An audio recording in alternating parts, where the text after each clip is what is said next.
ವೈಪಂಚೀನವ ಕಾಕಲೀತಿ Kalina ವಿನಾರವೋಲ್ಲಾಸಿನ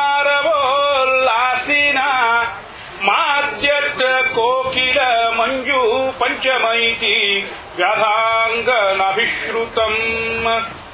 ಗೋಪಸ್ತ್ರೀಭಿಃ ಉದಾರ ಮನ್ಮಥಧನುಷ್ಟಂಕಾರ ಇತ್ಯಾದರಾತ ರಾಸೆ ಬಲ್ಲವ ತಲ್ಲಜಸ್ಯ ಮುರಳೀನಾದೋ ವಿನೋದಾಯವಃ. ಕೃಷ್ಣ ಕಥೆಗೆ ಸಮೀಪಿಸ್ತಾ ಇದ್ದೇವೆ, ಆದ್ದರಿಂದ ಅವನ ಸ್ಮರಣೆ ಮಾಡಿಕೊಂಡಿದ್ದೇನೆ. ಇನ್ನು ಮುಂದೆ ಸೃಷ್ಟಿಯ ಕಥೆ. ಏನು ಸೃಷ್ಟಿ ಮಾಡಿದ್ರೂ ಅದು ಅಷ್ಟಕ್ಕೆ ಉಳಿತಿತ್ತಂತೆ. ಇವತ್ತಿರೋ ಸನ್ನಿವೇಶಕ್ಕೆ ವಿಪರೀತವಾದ ಸನ್ನಿವೇಶ. ಅದು ದ್ವಿಗುಣಗೊಳ್ತಾ ಇರಲಿಲ್ಲ ಸೃಷ್ಟಿ.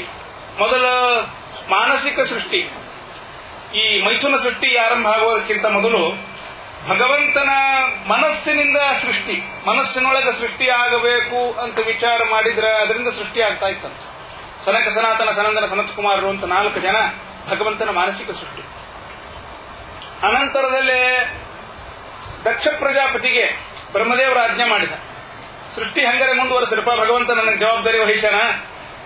ಸೃಷ್ಟಿ ಯಾರು ಮಾಡಿಸಿಕೊಂಡಿರ್ತಾರ ಅವ್ರ ಮುಂದೆ ಸೃಷ್ಟಿ ಹೆಚ್ಚು ಮಾಡದೇ ಇದ್ರ ಅಲ್ಲಿಗೆ ನಿಂತು ಹೋಗ್ತಾರೆ ಅಂತ ತಿಳ್ಕೊಂಡು ಅಸಿಕ್ನಿ ಅಂತಕ್ಕಂಥ ಹೆಂಡತಿಯಲ್ಲೇ 10,000 ಗಂಡು ಮಕ್ಕಳನ್ನ ದಕ್ಷ ಪ್ರಜಾಪತಿ ಪಡೆದಿದ್ದಾನೆ. ಎಲ್ಲರಿಗೂ ಒಂದೇ 1 ಪಾಯಿಂಟ್ ಪ್ರೋಗ್ರಾಮ್, ದೊಡ್ಡವರಾಗ್ರಿ, ಮದುವೆ ಮಾಡ್ಕೋರಿ, ಮಕ್ಕಳನ್ನ ಹಡೀರಿ, ಸುಖವಾಗಿರಿ, ಸೃಷ್ಟಿಯನ್ನ ವಿಶಾಲ ಮಾಡಿ ಆಗ್ಲಿ ಅಂತ ಹೇಳಿದ್ರು. ಅವರು ಮದುವೆಗೆ ಬೆಳೆದು ದೊಡ್ಡವರಾದಾಗ ದೇವರಿಗೆ ಹೋಗೋ ಸಂಪ್ರದಾಯ ಇರ್ತದೆ ನೋಡ್ರಿ ನಮ್ಮಲ್ಲಿ. ಅವು ಕುಲದೇವರಿಗೆ ಹೋಗಿ ಅಲ್ಲಿಂದ ಸಮ್ಮತಿ ತಗೊಂಡು ಬರ್ತಾರೆ ವಿವಾಹಕ್ಕೆ. ಹಂಗ ಅಲ್ಲಿ ಅಘಮನುಷಣ ತೀರ್ಥಕ್ಕೆ ಬಂದಿದ್ದಾರೆ. ಭಗವಂತನ ದರ್ಶನ ಮಾಡಿಕೊಂಡು ತಿರುಗಿ ಮನೆಗೆ ಹೋಗಿ ಇನ್ನು ಮದುವೆ ಆಗಬೇಕು ಅಂತ ಅಲ್ಲಿಗೆ ನಾರದರ ಆಗಮನ ಆಗ್ತಾ ಇದೆ. ಮೊದಲೇ ತಂದೆ ಹೇಳಿ ಕಳಿಸಿದ್ದ, ಸ್ವಾಮಿಗಳು ಗುರುಗಳು ನಾರದರಂಥವರು ಕಾಣಿಸಿದ್ರ ಹುಷಾರಿರ್ರಿ, ಅವ್ರಿಗೆ ದೂರದಿಂದ ನಮಸ್ಕಾರ ಮಾಡ್ರಿ, ಬಹಳ ಸಮೀಪಕ್ಕೆ ಹೋಗಬೇಡ್ರಿ, ಬಹಳ ಕಿವಿಗಟ್ಟು ಉಪದೇಶ ಕೇಳಬೇಡ್ರಿ, ಕೇಳಿದ್ರು ಈ ಕಿವಿಲೆ ಕೇಳಿ ಈ ಕಿವಿಲೆ ಬಿಡ್ರಿ, ಮನಸ್ಸಿನೊಳಗೆ ತಾಕೀತ್ ಮಾಡಿ ಕಳಿಸಿದ್ನಾರ. ಆದ್ರ ನಾರದರು ಬಂದು ಕೂಡಲೇ ಸಾಷ್ಟಾಂಗ ನಮಸ್ಕಾರ ಮಾಡಿಬಿಟ್ರಿ. ಅಲ್ಲ, ನಾವು ನಾರದರನ್ನು ಹುಡ್ಕೊಂಡು ಹೋಗುದಿಲ್ಲ, ಅವರೇ ನಾವಿದ್ದಲ್ಲಿಗೆ ಬಂದ್ರ, ಸ್ವಾಮಿಗಳು ಅಮೆರಿಕಕ್ಕೆ ಬಂದ್ರೆ ಮನೆಗೆ ಕರಿತೀವಿಲ್ಲ. ಆ ಪ್ರಕಾರ ಅವರನ್ನ ಹೋಗಿ ಗೌರವ ಮಾಡಿದ್ರು. ನಾರದರ ಬಹಳ ಸಂತೋಷ ಆಯ್ತು, ದೊಡ್ಡವರು ಮಹಾನುಭಾವರು ಬಂದ್ರಿ, ನಿಮ್ಮ ದರ್ಶನ ಆಯ್ತು, ಅನುಗ್ರಹ ಮಾಡ್ರಿ. ಅನುಗ್ರಹ ಯಾತಕ್ಕೆ ಮಾಡಬೇಕು? ಏನಿಲ್ಲ, ನಾವು ವಿವಾಹ ಆಗಬೇಕು ಅಂತ ನಿರ್ಣಯ ಮಾಡೀವಿ, ಸಂತತಿಯನ್ನು ಮುಂದುವರಿಸಬೇಕು ಅಂತ ನಮ್ಮ ತಂದೆಯವರ ಆದೇಶದ, ಆದ್ದರಿಂದ ನಮಗೆ ನೀವು ಅನುಗ್ರಹ ಪಡಿ. ಅಷ್ಟಂದ ಕೂಡಲೇ ನಾರದರು ಸುಮ್ಮ ಇಷ್ಟಾರ್ಥ ಸಿದ್ಧಿರಸ್ತು ಅಂತ ಅನ್ಬೇಕೋ ಬೇಡವೋ, ಅವ್ರೇನ್ ಮಾಡಿದ್ರು, ಕಥಂ ಸುರಕ್ಷತ ಅಂತ ಕೇಳಿದ್ರು. ಎಲ್ಲ ಸೃಷ್ಟಿಯನ್ನು ಮಾಡ್ತೀನಿ ಅಂತೀರಿ, ಈ ಸೃಷ್ಟಿ ಮಾಡಬೇಕಾದ್ರೆ ಅದಕ್ಕೆ ಸ್ವಲ್ಪ ತಿಳುವಳಿಕೆ ಬೇಕು. ಕಥಂ ಸುರಕ್ಷತ ವೈ ಪ್ರಜಾ ಉವಾಚ ಚಾಥ ಹರ್ಯಶ್ವಾಹ ಕಥಂ ಸುರಕ್ಷತ ವೈ ಪ್ರಜಾ ಅದೃಷ್ಟ್ವಾಂತಂ ಭುವೋ ಯೂಯಂ ಬಾಲಿಕಾ ಬಾಲಿಶಾ ಬತ ಬಾಲಕಾ. ಅವರಂತಾರ, ನೋಡ್ರಪ್ಪ, ಸೃಷ್ಟಿ ಮಾಡಬೇಕಾದ್ರೆ ಅದ್ರ ಹಿಂದೆ ತಿಳುವಳಿಕೆ ಇರಬೇಕು. ಕೆಲವು ಪ್ರಶ್ನೆ ಕೇಳ್ತೀನಿ ನಿಮಗ, ಆ ಪ್ರಶ್ನೆಗೆ ಉತ್ತರ ಕೊಟ್ಟು ಬಿಡ್ರಿ, ಆಮೇಲೆ ಹೋಗಿ ಮದುವೆಯಾಗಿ ಸೃಷ್ಟಿ ಮಾಡಿ. ಆಗ್ಲಿ ನಾನದ್ರ ಹೇಳ್ರಿ ಏನ್ ಪ್ರಶ್ನೆ. ಹಿಂಗ ಅವ ಪ್ರಶ್ನೆ ಏನವು ಅಂದ್ರೆ, ಅದೃಷ್ಟ್ವಾಂತಂ ಭುವಃ, ಈ ಭೂಮಿಯ ಅಂತ ಏನು ಅಂತ ಮೊದಲನೇ ಪ್ರಶ್ನೆ. ಎರಡನೇ ಪ್ರಶ್ನೆ, ಏಕಂ ಪುರುಷಂ ರಾಜ್ಯಂ, ಒಂದು ದೊಡ್ಡ ರಾಜ್ಯದ, ಆ ಇಡೀ ರಾಜ್ಯದೊಳಗೆ ಒಬ್ಬನೇ ಪುರುಷ ಇದ್ದಾನೆ, ಯಾರ್ಯಾರ್ಯಾರು ಇಲ್ಲ. ಬಿಲಂಚ ಅದೃಷ್ಟ ನಿರ್ಗಮಂ, ಒಂದು ಗುಹಾ ಅದ, ಅಲ್ಲೇ ಒಳಗೆ ಹೋಗ್ಲಿಕ್ಕೆ ಅಷ್ಟೇ ಬರ್ತದೆ, ಹೊರಗೆ ಬರ್ಲಿಕ್ಕೆ ಬರುದಿಲ್ಲ, ಒನ್ ವೇ. ಆ ಗುಹಾ ಯಾವುದು? ಬಹುರೂಪಾಂ ಸ್ತ್ರೀಯಂ ಚಾಪಿ ಪುಮಾಂಸಂ ಪುಂಶ್ಚಲೀಪತಿಂ, ಒಬ್ಬಳು ವ್ಯಭಿಚಾರಿ ಸ್ತ್ರೀ ಇದ್ದ, ಗಂಡಗ ಕಿಮ್ಯಾಲ ಅಸಾಧ್ಯ ಪ್ರೀತಿ. ಆಗ ಆ ಗಂಡಸ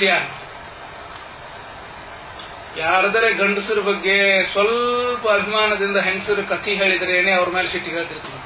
ವ್ಯಭಿಚಾರಿ ಗಂಡನ್ನ ಅಸಾಧ್ಯ ಪ್ರೀತಿ ಮಾಡತಕ್ಕಂಥ ಒಬ್ಬ ಗಂಡಸಿದ್ದಾನ, ಯಾರು ಹೇಳ್ರಿ ಅಂತ ಕೇಳ್ತಾ ಇದ್ದಾರೆ. ನದೀಂ ಉಭಯತೋ ವಾಹಾಂ, ಒಂದು ನದಿ ಅದ, ಅದು ಮ್ಯಾಲೂ ಹರಿತದ ಕೆಳಗೂ ಹರಿತದ. ಅದೇನ್ರಿ ನಾರದರ ನೀರು ಕೆಳಮುಖವಾಗಿ ಹರಿಯುವುದು ಕೇಳಿವಿ, ಮ್ಯಾಲೆ ಕೆಳಗೆ ಕೂಡಿ ಹರಿಯುವ ನದಿ ಅಂದ್ರೆ ಏನದು? ನದೀಂ ಉಭಯತೋ ಅಹಂ, ಇಂಥ ಒಂದು ನದಿ ಅದ. ಆ ನದಿ ಯಾವುದು ಅನ್ನೋದನ್ನ ಹೇಳ್ರಿ. ಪಂಚಾದ್ಭುತಂ ಗೃಹಂ, 25 ಅಂತಸ್ತಿನ ಒಂದು ಮನೆ ಅದ. ಬೇಕಾದಷ್ಟು ತೋರಿಸ್ತೀವಿ ಅಂತ ಈಗಿನವ್ರು ಅಂತಿದ್ವಿ ನಾವು, ಆಗಿದ್ದಿಲ್ಲ 25 ಅಂತಸ್ತಿನ ಮನೆ. 25 ಅಂತಸ್ತಿನ ಮನೆ ಅದ. ಯಾವುದು ಹೇಳೋದು? ಅನಂತರದಲ್ಲಿ ಕ್ವಚಿತ್ ಹಂಸಂ ಚಿತ್ರಕಥಂ, ಚಿತ್ರ ವಿಚಿತ್ರವಾದ ಕಥೆಗಳನ್ನು ಹೇಳ್ತಕ್ಕಂಥ ಒಂದು ಹಂಸ ಪಕ್ಷದ. ಆ ಹಂಸ ಪಕ್ಷ ಯಾವುದು? ಚುರಾಂತಂ ಸ್ವಯಂ ಭ್ರಮಿಂ, ಒಂದು ಚಕ್ರದ ಗರ ಗರ ಗರ ಗರ ಗರ ಯಾವಾಗಲೂ ತಿರುಗ್ತಿರ್ತದೆ. ಯಾವುದರ ಪ್ರೇರಣಾನೂ ಇಲ್ಲದೇನೆ ಯಾವಾಗಲೂ ತಿರುಗತಕ್ಕಂಥ, ಕರೆಂಟ್ ಬಂದಾದರೂ ನಿಲ್ಲದೆ ಇರುವಂತಹ ಒಂದು ಚಕ್ರ. ಆ ಚಕ್ರ ಯಾವುದು ಹೇಳಿ? ಹಿಂಗ ಅನೇಕ ಪ್ರಶ್ನೆಗಳನ್ನು ಕೇಳಿದ್ದಾರೆ ಅವರಂದ್ರಂತ. ನಾಡಿದ್ರೆ ಸ್ವಲ್ಪ ಸಮಯ ಕೊಡ್ರಿಪ್ಪ, ಯಾಕೋ ನಿಮ್ ಪ್ರಶ್ನೆ ಸರಳ ಕಾಣುವುದಿಲ್ಲ. 10,000 ಮಂದಿ ಇದ್ದೀವಿ, ಅನಲೈಸ್ ಮಾಡ್ತೀವಿ, ಮಾಡಿಕೊಂಡು ನಿಮ್ಗೆ ಉತ್ತರ ಕೊಡ್ತೀವಿ ಆಗ್ಲಿ ಅಂತ ಹೇಳಿ. ಆಮೇಲೆ ಅವರೆಲ್ಲ ಸೇರಿಕೊಂಡು ವಿಚಾರ ಮಾಡಿ ನಾರದ್ರ ನಮಗ ಉತ್ತರ ಸಿಕ್ಕದ ಅಂತ ಹೇಳಿ ಹಂಗ. ಏನೇನು ಉತ್ತರ ಅಂದ್ರ, ಭೂಮಿಯ ಅಂತ ಅಂದ್ರೆ ಏನು? ಭೂಮಿ ಅಂದ್ರೆ ಹೊರಗಿನ ಭೂಮಿ ಅಲ್ಲ, ಲಿಂಗ ಶರೀರ ಭೂ ಶಬ್ದಕ್ಕೆ ಅರ್ಥ. ಆದ್ದರಿಂದ ಅದರ ಅಂತ ಆಗೋದು ಯಾವಾಗಂದ್ರ ಜ್ಞಾನದಿಂದ, ವೈರಾಗ್ಯ ಮತ್ತು ಭಕ್ತಿ ಇವುಗಳಿಂದ ಕೂಡಿರತಕ್ಕಂಥ ಜ್ಞಾನ. ಅಜ್ಞಾನದಿಂದ ಭಗವಂತನ ಅಪರೋಕ್ಷ ಆಯಿತು ಅಂತಂದ್ರ ಲಿಂಗ ಶರೀರ ಭಂಗವಾಗಿ ಮನುಷ್ಯ ಮೋಕ್ಷಕ್ಕೆ ಹೋಗ್ತಾ ಇದ್ದಾನೆ. ಅದು ಭೂಮಿ ಅಂತ.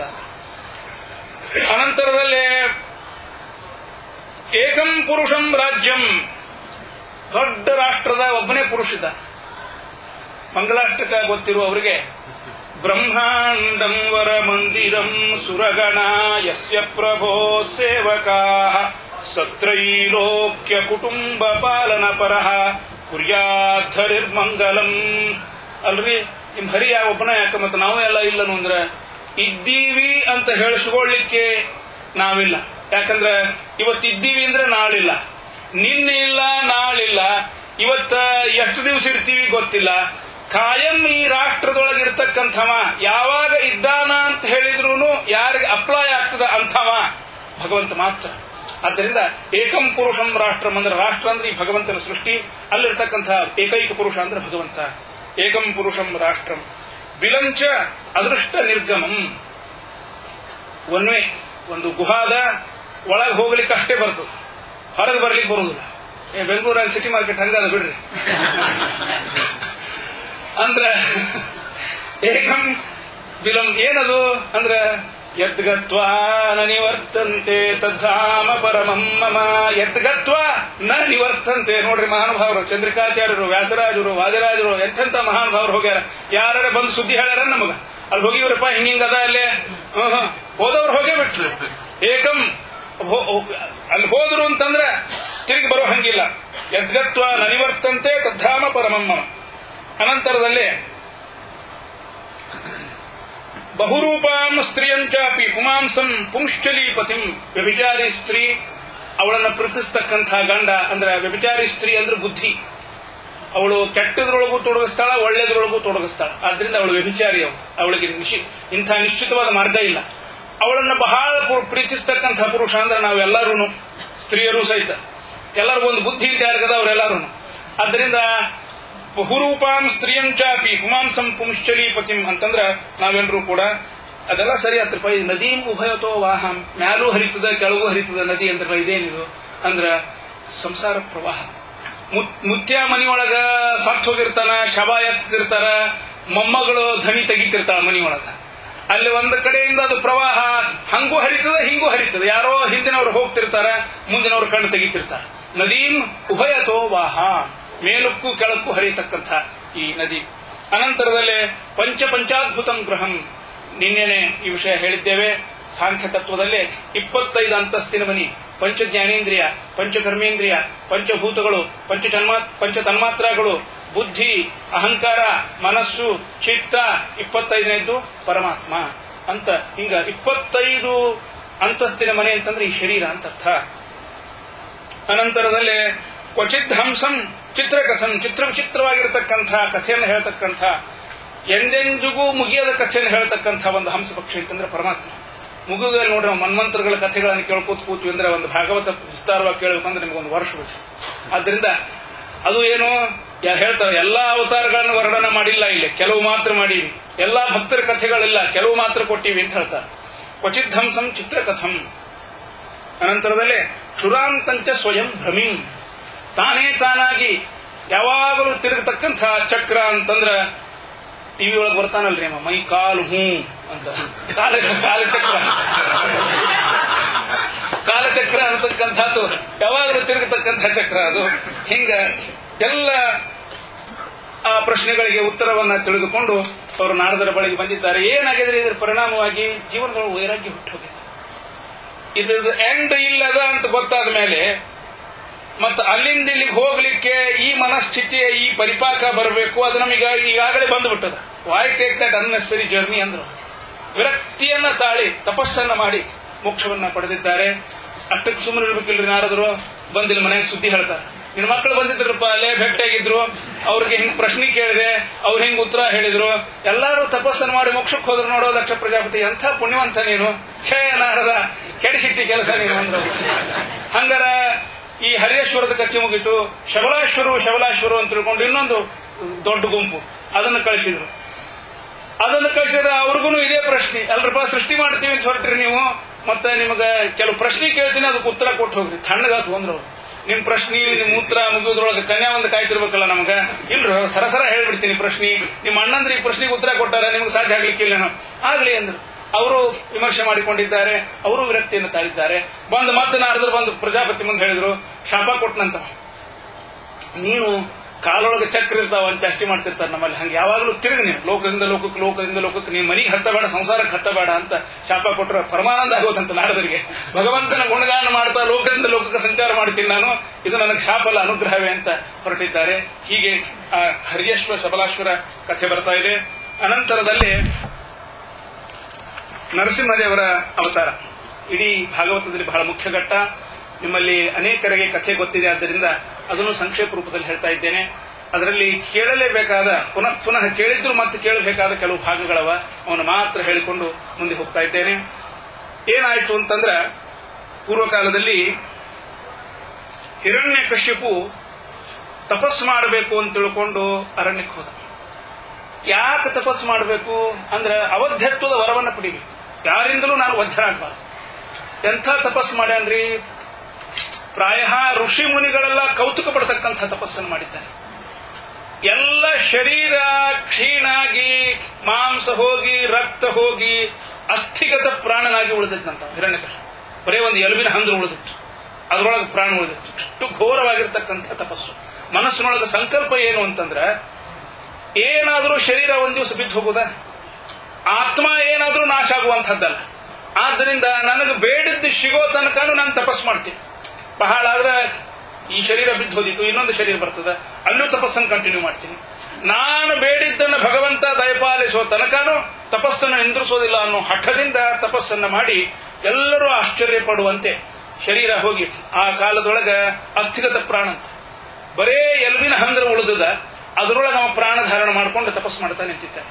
ಇವನ ತಪಸ್ಸಿನ ವೈಖರಿಯನ್ನು ಮೆಚ್ಚಿ ಬ್ರಹ್ಮದೇವರು ಬಂದು ಪ್ರತ್ಯಕ್ಷನಾಗಿ ಕೇಳಿದನಂತ, ಮಾರಾಯ ಜಗತ್ತೆಲ್ಲಾನು ಕ್ಷುಬ್ಧಗೊಳ್ತಾದ ನಿನ್ನ ತಪಸ್ಸಿನಿಂದ, ಆದ್ದರಿಂದ ಏನು ಬೇಕು ನಿನಗೆ ಕೇಳು ಅಂದು ಕೂಡಲೇ, ಇಲ್ಲದ ನೋಡ್ರಿ ಮೋಸ, ಇಷ್ಟು ಕಷ್ಟಪಟ್ಟು ತಪಸ್ಸು ಮಾಡ್ಯಾನ, ನನಗ ಮರಣನೇ ಬರಬಾರದು ಅಂತ ಒಂದು ಮಾತನ್ನ ಕೇಳಿದ್ರೆ ಮುಗಿದು ಹೋಗ್ತಿತ್ತು. ಹಂಗೆ ಕೇಳಲಿಲ್ರಿ. ನನಗ ಹಗಲು ಮರಣ ಆಗಬಾರದು, ರಾತ್ರಿ ಮರಣ ಆಗಬಾರದು, ನನಗ ದೇವತೆಗಳಿಂದ ಆಗಬಾರದು, ಮನುಷ್ಯರಿಂದ ಆಗಬಾರದು, ಪ್ರಾಣಿಗಳಿಂದ ಆಗಬಾರದು, ಆಮೇಲೆ ಏನಪ್ಪಾ ಅಂದ್ರೆ ಮ್ಯಾಲ ಆಗಬಾರದು, ಕೆಳಗ ಮನಿ ಒಳಗಾಗಬಾರದು, ಹೊರಗಾಗಬಾರದು. ಹಿಂಗೊಂದು 108 ಕಂಡೀಷನ್ ಹಾಕಿ ಬ್ರಹ್ಮದೇವರಿಂದ ತಥಾಸ್ತು ಅಂತ ಅನಿಸ್ಕೊಂಡ. ಬುದ್ಧಿ ಆ ಕಾಲಕ್ಕೆ ಹಂಗ ಹುಟ್ಟಿ ಬಿಡ್ತದೋ ಏನೋ ರಾಕ್ಷಸರಿಗೆ. ಆ ಪ್ರಕಾರ ತಥಾಸ್ತು ಅಂತ ಹೇಳಿ ದೇವರು ಹೊರಟ. ಇಲ್ಲಿ ಇನ್ನೊಂದು ವೈಚಿತ್ರ್ಯ ನಡೆದು ಹೋಗ್ತಾ ಇದೆ. ಹಿರಣ್ಯಕಶ್ಯಪು ಅರಣ್ಯಕ್ಕೆ ಹೋದ ಕೂಡಲೇ ಅವನ ಹೆಂಡತಿ ಕಯಾಧು ಅಂತ ಬಹಳ ಸಾಧ್ವಿ ಅವಳು ಗರ್ಭಿಣಿ. ದೇವತೆಗಳು ಹಿರಣ್ಯಕಶ್ಯಪುವಿನ ರಾಜ್ಯಕ್ಕೆ ಆಕ್ರಮಣ ಮಾಡಿದ್ದಾರೆ, ಇಂದ್ರಾದಿಗಳು. ಯಾಕಂದ್ರೆ ಇವ ತಪಸ್ಸು ಮಾಡಿಕೊಂಡು ಬಂದ್ಬಿಟ್ಟ, ಅವಧ್ಯತ್ವದ ವರ ತಗೊಂಡು ಬಂದ. ಅವನ ಮಗ ಹಿರಣ್ಯಕಶಿಪುವನೇ ಇಷ್ಟು ಪರಾಕ್ರಮಿ, ಅವನ ಮಗ ತಂದಿ ಮಗ ಕೂಡ ನಮ್ಮ ಮೇಲೆ ಯುದ್ಧಕ್ಕೆ ಬಂದ್ರು ಅಂದ್ರೆ ಇವ ತಂದಿ ಸಾಯುವುದಿಲ್ಲ ಅನ್ನೋ ವರ ತಗೊಂಡಿರ್ತಾನ, ಅವನಿಗೆ ಅನುರೂಪನಾಗಿರ್ತಕ್ಕಂಥ ಮಗ ಇರ್ತಾನ. ಅದಕ್ಕೆ ನಮಗ್ ಉಳಿವಿಲ್ಲ ಅಂತ ತಿಳ್ಕೊಂಡು ಅವ್ರು ಭಯಪಟ್ಟುಕೊಂಡು ಒಂದು ಆಕ್ರಮಣ ಮಾಡಿ ಅವರನ್ನೆಲ್ಲ ಸೋಲಿಸಿ ಸದಬಡದು ರಾಕ್ಷಸರನ್ನೆಲ್ಲಾನು ಮೂಲೆ ಗುಂಪು ಮಾಡಿ ಆ ಕಯಾಧುನ ರಥದೊಳಗೆ ಕೂಡಿಸಿಕೊಂಡು ಇಂದ್ರ ಸ್ವರ್ಗದ ಕಡೆ ಹೊರಟಂತ. ದಾರಿ ಒಳಗೆ ನಾರದರ ಸವಾರಿ ಬಂತು. ಏನೋ ಇಂದ್ರ ಏನ್ ಮಾಡ್ಲಿಕ್ಕತ್ತಿ? ಇಲ್ಲ ನಾರದರ, ಹಿರಣ್ಯಕಶಿಪು ತಪಸ್ಸಿಗೆ ಹೋಗ್ಯಾನ, ಆಕಿ ಇಲ್ಲದ ವೇಳೆ ಅದರೊಳಗೆ ಕಯಾಧುನ ಅಪಹರಣ ಮಾಡ್ಕೊಂಡು ಹೊಂಟೀನಿ. ಅಲ್ಲೋ ಗರ್ಭಿಣಿ ಇದ್ದಾಳೋ ಅವಳು? ಹೌದು ನಾರದರ, ಗೊತ್ತದ. ಮತ್ತಿದೇನು ಹೊಸ ಉದ್ಯೋಗ ಏನು ಶುರು ಮಾಡಿದ್ದೀನಿ? ಇಲ್ಲ ನಾರದರ, ಹಂಗಲ್ಲ, ನನಗೆ ಭಯ ಆಗ್ಯದ. ಇವಳನ್ನ ಅಲ್ಲಿ ಕರ್ಕೊಂಡು ಹೋಗಿ ಸ್ವರ್ಗದಾಗಿಟ್ಟು ಆ ಮಗನನ್ನ ಪ್ರಸವಿಸಿದ ಕೂಡಲೇ ಆ ಕೂಸಿನ ಕುತ್ತಿಗೆ ಹಿಚಿಕೆ ಕೊಂದು ಬಿಡಬೇಕು ಅಂತ ನಿರ್ಧಾರ ಮಾಡೀನಿ. ಅದ್ರ ಸಲುವಾಗಿ ಕರ್ಕೊಂಡು ಹೊಂಟೀನಿ. ಈಕಿನೇನು ಮುಟ್ಟುದಿಲ್ಲ ನಾನು. ಇವಳು ಪುತ್ರನನ್ನ ಪ್ರಸವಿಸಿದಳು ಅಂತಂದ್ರ ಹುಟ್ಟಿದ ತಕ್ಷಣ ಸ್ವಲ್ಪ ಬೆಳೀತಂದ್ರೆ ಎಲ್ಲಿ ಅದು ಪರಾಕ್ರಮೆ ಆಗ್ತದೋ ಅಂತ ಭಯ ಅದ ನನಗ. ಎಳೆ ಕೂಸನ್ನ ಕೊಂದು ಹಾಕಿಬಿಡ್ಬೇಕು ಅಂತ ನಾನು ಕರ್ಕೊಂಡು ಹೊರಟಿದ್ದೇನೆ. ಇವಳನ್ನ ಏನು ಮಾಡೋದಿಲ್ಲ ಅಂತ ಹೇಳಿದಾಗ ನಾರದರು ನಿಲ್ಲಿಸರಥ ಅಂತ ಹೇಳಿದ್ರಂತ. ಎಲ್ಲ ಅವಳ ಹೊಟ್ಟಿ ಒಳಗೆ ದೊಡ್ಡ ಭಗವದ್ ಭಕ್ತ ಅನಿಸ್ತಾನೆ. ಆದ್ದರಿಂದ ಅವಳನ್ನು ಬಿಟ್ಟುಬಿಡು ಅಂತ ಹೇಳಿ ನಾರದರು ಹೇಳಿದ್ದಾರೆ. ಅವರ ಮಾತಿನಂತೆ ಇಂದ್ರ ಅವಳನ್ನು ಬಿಟ್ಟುಬಿಟ್ಟಿದ್ದಾನೆ. ಅವಳು ಬಂದು ನಾರದರಿಗೆ ನಮಸ್ಕಾರ ಮಾಡಿ, ನಿಮ್ಮ ಆಶ್ರಮಕ್ಕೆ ಬರ್ತೀನಿ, ಮನೆಯೊಳಗೆ ಹೊಡಿ ಬಡಿ ಕಡಿ ಇವೇ ಮಾತು ಕೇಳಿ ಕೇಳಿ ಸಾಕಾಗಿ ಹೋಗ್ಯಾವ ನನಗ. ಅದಕ್ಕೆ ಏನಾದರೂ ಭಗವತ್ ಕಥಾಶ್ರಮ ಮಾಡಿಸಿ, ನಿಮ್ಮ ಜೊತೆಗೆ ಬರ್ತಾ ಇದ್ದೇನೆ ಅಂತ ನಾರದರಲ್ಲಿಗೆ ವಿಜ್ಞಾಪನೆ ಮಾಡಿಕೊಂಡಿದ್ದಾಳೆ. ಅವಳನ್ನು ಕರ್ಕೊಂಡು ಬಂದಿದ್ದಾರೆ. ನಿತ್ಯ ದೇವರ ಪೂಜಾ ಅನೇಕ ಆದ ಮೇಲೆ ಭಗವತ್ ಕಥಾ ಹೇಳ ಒಂದು ಕರಾರು ಅಂತ ಹೇಳಿದ್ರಂತೆ ನಾರದರು. ಏನ್ ಕರಾರು ಅದು ಅಂದ್ರೆ, ನಾ ಪುರಾಣ ಹೇಳೋ ಕಾಲಕ್ಕೆ ನಿದ್ದೆ ಮಾಡ್ತಕ್ಕದ್ದಲ್ಲ. ಹೂ ಹೂ ಹೂ ಅಂತ ಹುಂಕಾರ ನನಗೆ ಕೇಳಿಸಬೇಕು, ನನ್ನ ಕಥೆ ಮುಂದುವರಿತದೆ. ಆಗ್ಲಿ ಅಂತ ಹೇಳ್ತಾರೆ. ಕಣ್ಣು ಮುಚ್ಚಿಕೊಂಡು ಭಗವಂತನನ್ನ ಸ್ಮರಣೆ ಮಾಡ್ತಾ ನಾರದರು ಓತಪ್ರೋತವಾದ ಶೈಲಿಯೊಳಗೆ ಭಾಗವತವನ್ನು ನಿರೂಪಣೆ ಮಾಡ್ತಾ ಇದ್ರ ಭಕ್ತಿಯಿಂದ ಕೇಳ್ತಾ ಕೂತಿದ್ಲು. ಕೈ ಗರ್ಭಿಣಿ ಸ್ತ್ರೀ ನೋಡ್ರಿ ಪಾಪ ಸ್ವಲ್ಪ ದೇಹಾಲಸ್ಯ. ಕೆಲವು ಕಾಲ ಆದ ಮೇಲೆ ಗೊತ್ತಾಗಲಾರ್ದಂಗ ಕಣ್ಣು ಮುಚ್ಚಲಿಕ್ಕೆ ಶುರು ಮಾಡ್ತಂತ. ಹೂ ಬಂದಂತು. ಆವಾಗ ಒಳಗ ಕೂತು ಕೂಸು ಕೇಳ್ಕೊತ ಕೂತಿರ್ತೀರ, ಅದು ಹೂ ಹೂ ಹೂ. ನಾರದರ ಕಥೆ ಮುಂದುವರಿತು. ಎಲ್ಲಿಂದೋ ಒಂದ್ ಕಡೆ ಹುಂಕಾರ ಬರ್ತದೆ, ಕಣ್ಣು ಮುಚ್ಕೊಂಡು ಕೂತು ಬಿಟ್ಟಾರ ಮಹಾನುಭಾವರು. ಎಲ್ಲಿಂದೋ ಹುಂಕಾರ ಬರ್ತಾ ಅದಂತವ್ರ ಕಥೆಯನ್ನ ಮುಂದುವರಿಸಿದ್ದಾರೆ. ತಾಯಿ ಅರ್ಧಂಬರ್ಧ ಕೇಳಿದ್ಲು, ಕೂಸು ಪ್ರತ್ಯಕ್ಷರಂ ಪ್ರತಿಪದಂ ಭಗವಂತನ ಕಥೆಯನ್ನ ಕೇಳಿ ಆನಂದ ಪಡ್ತಂತ ಗರ್ಭದವರು. ಆದ್ರಿಂದ ಹೇಳ್ತಾರೆ, ಗರ್ಭಿಣಿ ಸ್ತ್ರೀಯರು ಒಳ್ಳೆ ಭಗವಂತನ ಕಥೆಯನ್ನು ಶ್ರವಣ ಮಾಡಬೇಕು, ಒಳ್ಳೆಯದನ್ನು ವಿಚಾರ ಮಾಡಬೇಕು, ಒಳ್ಳೆಯದನ್ನ ಕಣ್ಣಿನಿಂದ ನೋಡಬೇಕು ಅಂತ ನಮ್ಮಲ್ಲಿ ಹೇಳ್ತಾರೆ. ಅದರ ಪರಿಣಾಮ ಕೂಸಿನ ಮೇಲೆ ಆಗ್ತದೆ ಅಂತ ಹೇಳ್ತಾರೆ. ಆದ್ದರಿಂದ ಆ ರೀತಿಯಾಗಿ ಗರ್ಭದಲ್ಲೇನೆ ಒಳ್ಳೆ ಸಂಸ್ಕಾರ ಆ ಮಗುವಿಗೆ ದೊರೆತಿದೆ. ಅನಂತರ ಕಯಾಧು ಇದಕ್ಕೆ ಬಂದಿದ್ದಾಳೆ ಮನೆಗೆ. ಹಿರಣ್ಯಕಶಿಪು ಬಂದು ಆ ಮಗುವನ್ನ ಷಂಡಾಮರ್ಕರ ಶಾಲೆಗೆ ಕಳಿಸಿ ಅವರಿಗೆ ಅಧ್ಯಯನ ಮಾಡಿಸಿದ್ದಾನೆ. ಒಂದ್ ದಿವಸ ಕರ್ಕೊಂಡು ಬಂದು ತೊಡಿ ಮೇಲೆ ಕೂಡಿಸಿ, ಅಪ್ಪ ಏನೇನು ಕಲ್ತಿ ಹೇಳು ಅಂದ್ರೆ ನವವಿಧ ಭಕ್ತಿಯ ಬಗ್ಗೆ ಆ ಕೂಸು ಹೇಳಿದೆ. ಶ್ರವಣಂ ಕೀರ್ತನಂ ವಿಷ್ಣೋ ಸ್ಮರಣಂ ಪಾದ ಸೇವನಂ ಅರ್ಚನಂ ವಂದನಂ ದಾಸ್ಯಂ ಸಖ್ಯಂ ಆತ್ಮನಿವೇದನಂ. ಸುಂದರವಾದ ಶ್ಲೋಕ ಭಗವಂತನಲ್ಲಿ. ಸ್ಮರಣಂ ನೋಡ್ರಿ, ಶ್ರವಣಂ ಮೊದಲ ಯಾವುದನ್ನ ಕೇಳ್ತೀವಿ ಅದನ್ನ ಸ್ಮರಣ ಮಾಡ್ಕೋತೀವಿ. ಶ್ರವಣಂ ಕೀರ್ತನಂ ಯಾವುದನ್ನ ಕೇಳ್ಕೊಂಡಿರ್ತೀವಿ ಅದನ್ನ ಹೇಳ್ತೀವಿ. ಕೇಳೋದು ಹೇಳೋದು ಶ್ರವಣ ಕೀರ್ತನ. ಅದೆಲ್ಲ ಆದ ಮೇಲೆ ಸ್ಮರಣ. ಏನ ಆಡ್ತೀವಿ ಏನ ಕೇಳ್ತೀವಿ ಅದೇ ನಮ್ಮ ಸ್ಮರಣಕ್ಕೆ ಬರ್ತಾ ಇದೆ. ಆದ್ದರಿಂದ ಶ್ರವಣಂ ಕೀರ್ತನಂ ವಿಷ್ಣೋ ಸ್ಮರಣಂ ಪಾದ ಸೇವನಂ. ಸ್ಮರಣ ಮಾಡಿದ ಮೇಲೆ ಭಕ್ತಿ ಉಕ್ಕೇರಿ ಬರ್ತಾ ಇದೆ. ಭಗವಂತನ ಪೂಜೆಗೆ ನಾವು ಅಣಿಯಾಗ್ತಾ ಇದ್ದೇವೆ. ಪಾದ ಸೇವನ, ಅರ್ಚನಂ, ವಂದನಂ, ದಾಸ್ಯಂ. ಯೋಗ್ಯತಾ ಇದ್ರ ಸಖ್ಯಂ. ಎಲ್ಲರೂ ಅಲ್ರಿ, ಅರ್ಜುನನಂಥ ಮಹಾನುಭಾವ ಅವನಿಗೆ ಅದು ಸಖ್ಯ ಅಂತಕ್ಕಂಥದ್ದು ರೂಢಿಸಿಟ್ಟು. ಮದಧೀನ ತವ ಸ್ಥಿತಿ. ತಿರುಪತಿ ಒಳಗೊಂದು ಕಥೆ ಹೇಳ್ತಾರೆ, ನೀವು ಹೋದ್ರ. ದೊಡ್ಡ ಭಗವಂತನ ರಥ ಎಳೆಯೋ ಮುಂದೆ ಒಬ್ಬ ಬಡಕಲ ಬ್ರಾಹ್ಮಣ ನಿತ್ಯ ದೇವರ ದರ್ಶನ ಮಾಡ್ಕೊಂಡ್ಬಂದು ಊಟ ಮಾಡ್ತಿದ್ದ. ಅವತ್ತು ರಥೋತ್ಸವಕ್ಕಂತ ಬಹಳ ಜನ ಬಂದಿದ್ದಾರೆ. ಅವನಿಗೆ ನುಗ್ಗಲದೊಳಗೆ ದೇವರ ದರ್ಶನ ಮಾಡಬೇಕು ಅಂತ ಬಂದ್ರೆ ಯಾರೋ ದೂಡಿ ಬಿಟ್ರು. ಏಕಾದಶಿ ವ್ರತ ಉಪವಾಸ ಮಾಡಿ ಕಡ್ಡಿ ಆಗಿದ್ದ. ದೂಡಿದ ಕೂಡಲೇ ಎಲ್ಲ ಹೋಗಿ ಬಿದ್ದು ಬಿಟ್ನಾತು. ಆಮೇಲೆ ಮನೆಗೆ ಬಂದ, ತಾಪಾತು, ದೇವರ ದರ್ಶನ ಆಗಲೇ ಎಲ್ಲ ಉಪವಾಸ ಕೂತ್ಬಿಟ್ಟ. ಆಮೇಲೆ ಮನಿ ಮಗ್ಗಲದವರು ಅವ್ರವ್ರು ಬಂದು ಕೇಳಿದ್ರು, ನಾವು ಹೊಂಟಿವ್ರಿ ದೇವರ ದರ್ಶನಕ್ಕೆ ಬರುದಿಲ್ಲ ನೀವು? ನಾ ಏನ್ ಬರುದಿಲ್ಲಪ್ಪ, ಇದೊಂದು ಚೀಟಿ ಕೊಡ್ತೀನಿ ಅಲ್ವೈದು ದೇವ್ರ ಮುಂದೆ ಹಾಕಿಬಿಟ್ರಿ. ಚೀಟಿ ಒಳಗೆ ಏನೋ ಬರೆದು ಕೊಟ್ಟು ಕಳಿಸಿದ್ರೆ ಅವ್ರು ತಂದು ಹಿಂಗೆ ಹೋಗದ್ಬಿಟ್ರು ತಿರುಪತಿ ತಿಮ್ಮಪ್ಪನ ರಥದ ಮುಂದೆ. ಎಷ್ಟೊತ್ತು ಮಂದಿ ರಥ ಎಳೆದ್ರು ರಥ ಜಗ್ವಲ್ತು. ಒಬ್ಬರಲ್ಲ ಇಬ್ಬರಲ್ರಿ, ಸಾವಿರಾರು ಮಂದಿ ನಿಂತ, ಏನಾದ್ರೂ ರಥ ಮುಂದೆ ಬರವಲ್ತು. ಅನಂತರದಲ್ಲೇ ಅರ್ಚಕರು ಹೋಗಿ ಭಗವಂತನನ್ನ ಒಳಗೆ ಹೋಗಿ ಪ್ರಾರ್ಥನಾ ಮಾಡ್ಕೊಂಡ್ರಂತ, ಸ್ವಾಮಿ ಏನಿದು ಇಲ್ಲ, ಯಾಕೆ ಹಿಂಗಾಗ್ಲಿಕ್ಕತ್ತದ? ಅದಕ್ಕೆ ಅವ್ರಿಗೆ ಸೂಚನೆ ಆಯ್ತಂತ, ರಥದ ಚಕ್ರದ ಮುಂದ ಒಂದು ಚೀಟಿ ಬಿದ್ದದ, ಅದನ್ನು ತೆಗೆದುಬಿಟ್ರೆ. ಬಂದ ಅರ್ಚಕರು ಬಂದು ಹುಡುಕಾಡೋದಕ್ಕೆ ಆ ಚೀಟಿ ಸಿಕ್ತು. ಏನು ಬರೆದಿತ್ತು ಅದಕ್ಕೆ? ಅದ್ರೊಳಗ ಅಂದ್ರ ಐಶ್ವರ್ಯಮದ ಮತ್ತೋಸಿ ನಜಾನೀಶೇ ಮಮ ಸ್ಥಿತಿ ಪರವಾದಿ ಭಯೇ ಪ್ರಾಪ್ತೆ ಮದಧೀನ ತವ ಸ್ಥಿತಿ. ಹೇಳ್ತಾನ, ಎಲ್ಲ ತಿಮ್ಮಪ್ಪ, ಭಕ್ತರು ಬಂದು ನಿನಗೆ ಹುಂಡಿ ಒಳಗ ದುಡ್ಡು ಹಾಕಿ ನಿನ್ನನ್ನು ಉನ್ಮತ್ತರನ್ನಾಗಿ ಮಾಡ್ಯಾರೋ. ಐಶ್ವರ್ಯ ಮದ ಮತ್ತೋಸಿ ನಜಾನೀಶೇ ಮಮ ಸ್ಥಿತಿ, ನನ್ನಂಥ ಬಡ ಬ್ರಾಹ್ಮಣನ ಸ್ಥಿತಿ ನಿನಗೆ ಹೆಂಗೆ ಗೊತ್ತಾಗ್ಬೇಕು? ಪರವಾದಿ ಭಯೇ ಪ್ರಾಪ್ತೆ, ಜನಗಳು ಕೂತ್ಕೊಂಡು ದೇವರಿದ್ದಾನೋ ಇಲ್ಲೋ ಅಂತ ತಿಳ್ಕೊಂಡು ಚರ್ಚೆ ನಡೆಸಿದ್ರ ಮದಧೀನ ತವ ಸ್ಥಿತಿ, ನೀ ಇದ್ದೀ ಅಂತ ತಿಳ್ಕೊಂಡು ಘಂಟಾ ಘೋಷವಾಗಿ ಹೇಳ ನಾನು ಇದು ನೆನಪಿರ್ಲಿ ನಿನಗ ಅಂತ ಅವನ ಜೊತೆಗೆ ಅಣಕವಾಡಿದಂತೆ. ಮಧ್ವಾಚಾರ್ಯರು ಅದನ್ನು ಸುಂದರವಾಗಿ ಹೇಳ್ತಾ ಇದ್ದಾರೆ ದ್ವಾದಶ ಸ್ತೋತ್ರದಲ್ಲಿ. ತನ್ನ ಕಿನ್ನೇತಿ ವಿದ್ವತ್ಸು ಮೀಮಾಂಸಿತಂ ಪ್ರೀಣಯಾಮೋ ವಾಸುದೇವಂ ದೇವತಾ ಮಂಡಲಾಖಂಡ ಮಂಡನಂ. ಏನ್ ಹೇಳ್ತಾರಲ್ಲೇ ಜ್ಞಾನಿಗಳು?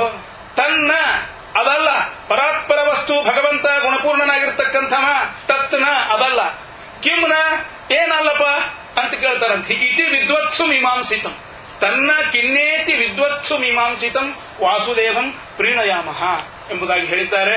ಆದ್ದರಿಂದ ಅವ ಹೇಳಿದ ಕೂಡಲೇ ಆ ಬ್ರಾಹ್ಮಣನ ಹುಡುಕಾಡ್ಕೊಂಡು ಕರ್ಕೊಂಡ್ಬಂದು ದರ್ಶನ ಮಾಡಿಸಿದ್ರು. ಆಮೇಲೆ ರಥ ಮುಂದೆ ಹೋತು ಅಂತ ಕಥೆ ಬರ್ತಾ ಇದೆ. ಹಂಗ ಯೋಗ್ಯತಾ ಇರೋರು ಬಹಳ ಕ್ವಚಿತ್ತು. ಭಗವಂತನ ಜೊತೆಗೆ ಜಗಳಾಡ್ತಾರೆ ಜ್ಞಾನಿಗಳು. ಆ ಯೋಗ್ಯತಾ ಇರೋರು ಭಗವಂತನ ಜೊತೆಗೆ ಸಖ್ಯ ಆಡ್ತಾರೆ. ವಿಶ್ವರೂಪ ತೋರಿಸಿದ ಕೂಡಲೇ ಗಾಬರಿ ಆಗ್ಬಿಟ್ನಂತ ಅರ್ಜುನ. ನಿನ್ನ ಏನೇನೋ ಕರೆದಿದ್ನಲ್ಲೋ ಮಾರಾಯ, ಯಾರಂತ ಸಂಬೋಧನೆ ಮಾಡಿದ್ದ ಮಹಾನುಭಾವ. ಹೇ ಯಾದವ, ಹೇ ಕೃಷ್ಣ, ಹೇ ಸಖೆ, ಹೇ ಸಖೆ ಅಂತ ಕರೆದಿದ್ದ. ವಿಶ್ವರೂಪ ನೋಡಿ ಭಗವಂತನ ಹತ್ರ ಬಂದು ಏನೇನೋ ಕರೆದಿನಲ್ಲೋ ಮಾರಾಯ, ಗೆಳೆಯ ಅಂತ ತಿಳ್ಕೊಂಡ್ಬಿಟ್ಟಿದ್ದೆ ನಿನ್ನ ಅಂದ್ರಂತ. ನೀ ಹಂಗ ಕರೆದಾಗೆ ಸಂತೋಷ ಅಂತ ಹೇಳ, ಹೆಂಗ ಸ್ನೇಹಿತನಾಗಿ ಹೆಂಗಿರ್ಬೇಕು ಅನ್ನೋದನ್ನ ಭಗವಂತ ಅಲ್ಲಿ ತೋರಿಸಿದ್ದಾನೆ. ಹಿಂಗ ಸಖ್ಯಂ ಆತ್ಮನಿವೇದನಂ, ಅದಕ್ಕೆ ಟಿಪ್ಪಣಿಕಾರರು ಎರಡು ರೀತಿ ಅರ್ಥ ಬರೀತಾರೆ. ಆತ್ಮನಿ ವೇದನಂ, ಆತ್ಮನಲ್ಲೇ ಭಗವಂತನನ್ನು ಭಾವಿಸೋದು, ಅಥವಾ ಆತ್ಮ ನಿವೇದನಂ, ತನ್ನನ್ನೇ ತಾನು ಭಗವಂತನಿಗೆ ಸಮರ್ಪಿಸಿಕೊಂಡು. ಈ ಸಮರ್ಪಣಾ ಭಾವ ಅನ್ನೋದೇನದಲ್ಲ, ಬಹಳ ದೊಡ್ಡ ವಿಷಯ. ಸಮರ್ಪಣಾ ಭಾವ ನಾವು ಎಲ್ಲಿ ಕಲಿಬೇಕು ಈ ಸಾಂಸಾರಿಕರು ಅಂದ್ರೆ ಸಂಸಾರಗಳಿಗೆ ಕಲಿಬೇಕು.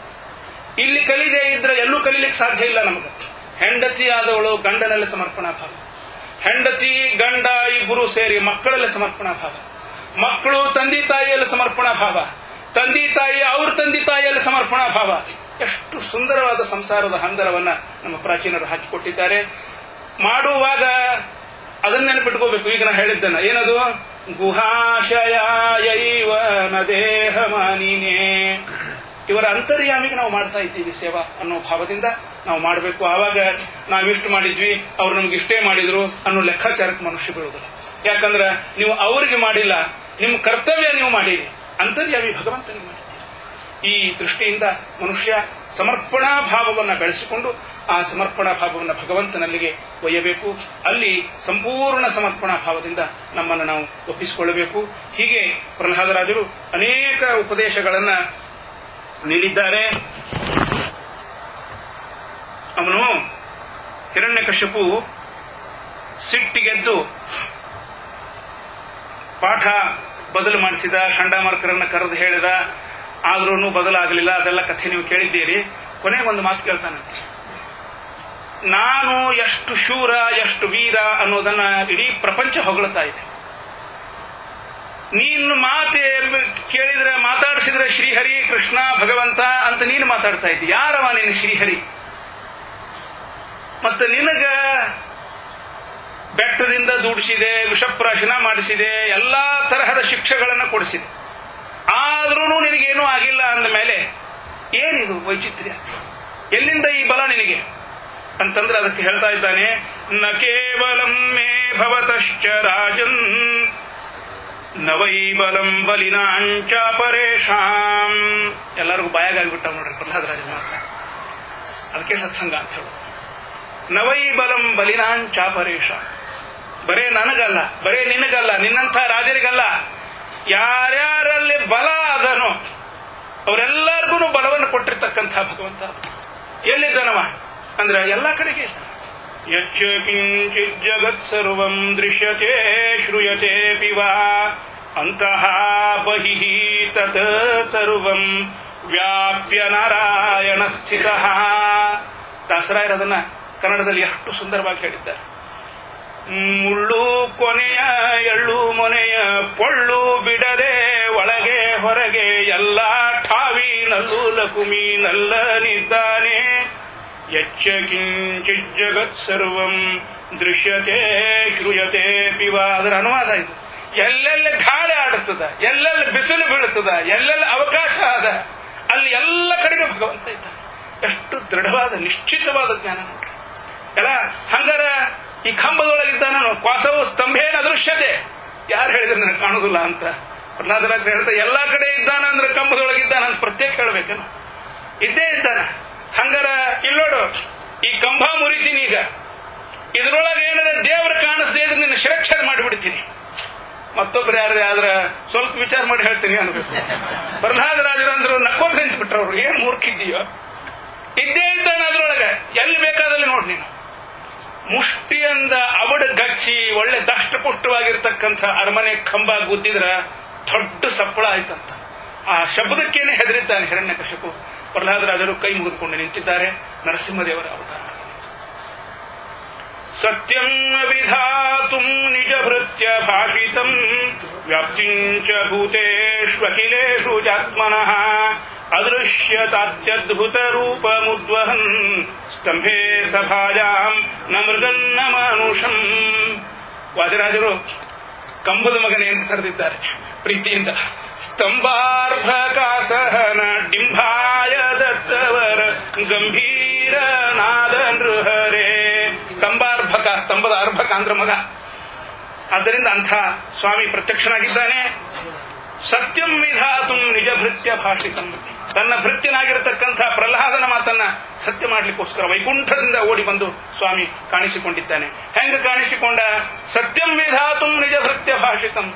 ತನ್ನ ಭೃತ್ಯನಾಗಿರತಕ್ಕಂಥ ಬ್ರಹ್ಮದೇವರು ಹೇಳಿದ್ನಲ್ಲ, ನಮ್ಮ ಮೃಗದೊಳಿಂದ ನನಗೆ ಸಾವಿಲ್ಲ, ಮನುಷ್ಯರಿಂದ ಸಾವಿಲ್ಲ. ಈಗ ಇದು ಮೃಗನೂ ಅಲ್ಲ, ಇದು ಮನುಷ್ಯನೂ ಅಲ್ಲ, ನರಸಿಂಹ ರೂಪದೊಳಗ ಸ್ವಾಮಿ ಕಾಣಿಸಿಕೊಂಡ. ಯಾಕಂದ್ರೆ ಬ್ರಹ್ಮದೇವರ ಮಾತನ್ನ ಸತ್ಯ ಮಾಡ್ಲಿಕ್ಕೋಸ್ಕರ. ಮತ್ತ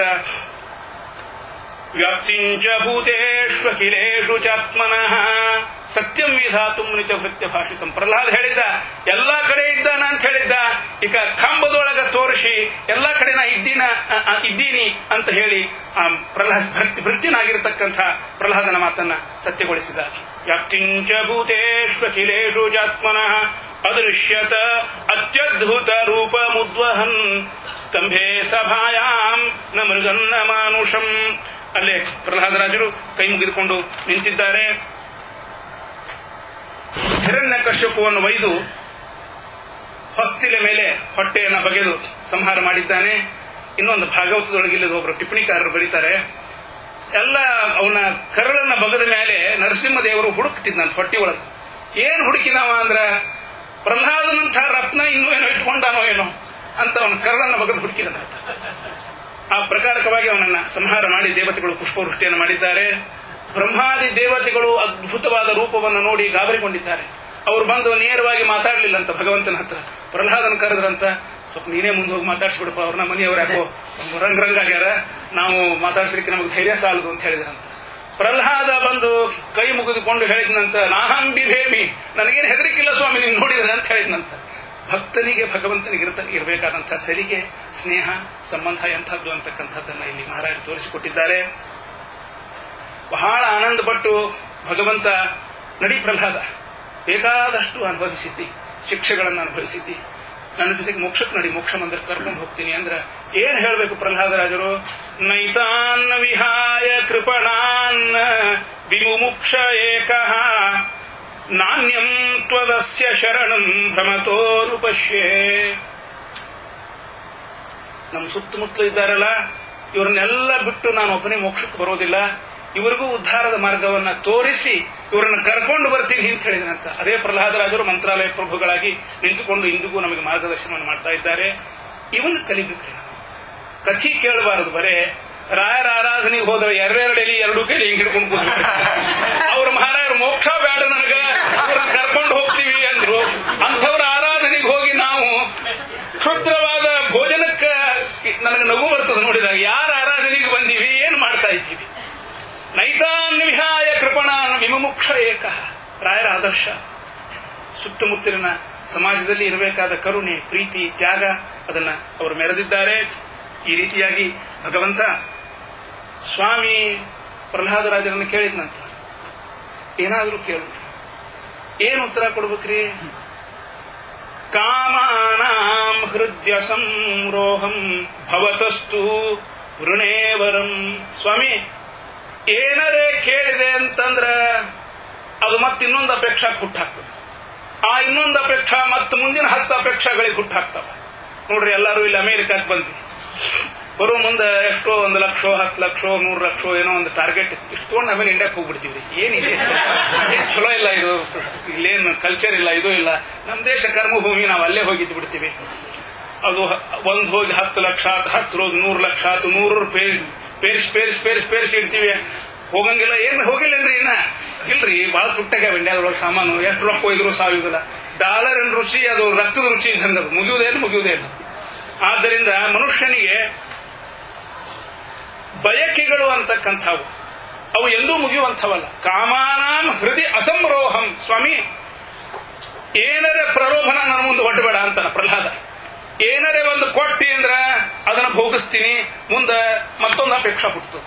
ಅದನ್ನು ಭೋಗಿಸ್ತೀನಿ, ಇನ್ನೊಂದು ಅಪೇಕ್ಷಾ ಹುಟ್ಟುತ್ತದೆ. ಅದಕ್ಕೆ ಹಂಗಾರ ಏನ್ ಕೊಡು, ನನಗೆ ಏನರೇ ಕೊಡೋದಾಗಿದ್ರ ಇದನ್ನ ಒಂದು ಕೊಟ್ಟು. ಏನ್ ಕೊಡಬೇಕು? ಮನಸ್ಸಿನೊಳಗ ಯಾವ ಬಯಕೆಗಳು ಹುಟ್ಟದಂಥ ಒಂದು ವರ. ಎಂಥ ಮಾತುಗಳು! ನಿಷ್ಕಾಮ ಕರ್ಮದ ಸಂಕೇತ ಶ್ರೀ ಪ್ರಹ್ಲಾದರಾಜರು ಭಗವದ್ಗೀತಾದೊಳಗೆ ನಿಷ್ಕಾಮ ಕರ್ಮ ಹೇಳ್ಯಾರ. ಅದರ ಸಂಕೇತ ನನಗೊಬ್ರು ಸ್ನೇಹಿತರು ನಿನ್ನೆ ಕೇಳಿದ್ರು, ಏನ್ರಿ ಮಂದಿ ದೇವಸ್ಥಾನಕ್ಕೆ ಹೋಗಿ ಏನೇನೋ ಬೇಡ್ತಾರ, ನನಗ ದೇವ್ರ ಮುಂದೆ ನಿಂತಾಗೆಲ್ಲ ಬರೇ ಕೃತಜ್ಞತಾ ಹೇಳಬೇಕು ಭಗವಂತಗಂತ ಇಷ್ಟೇ ಬರ್ತದೆ ಮನಸ್ಸಿನಾಗ.